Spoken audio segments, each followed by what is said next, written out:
SolveYourTech.com, your source for how-to guides and tutorials.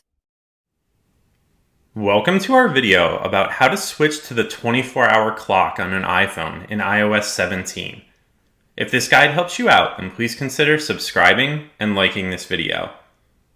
If your iPhone is currently using the 12-hour clock format and you would like to switch to the 24-hour or military time option, then you can do this by opening the Settings app, scrolling down, and selecting the General option. You can then choose Date and Time, and then you can tap the button to the right of 24-hour time to turn it on.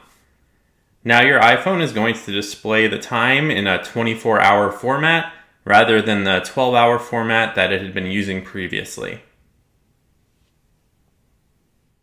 Make sure to like this video and subscribe to our channel to see more tech guides like this one.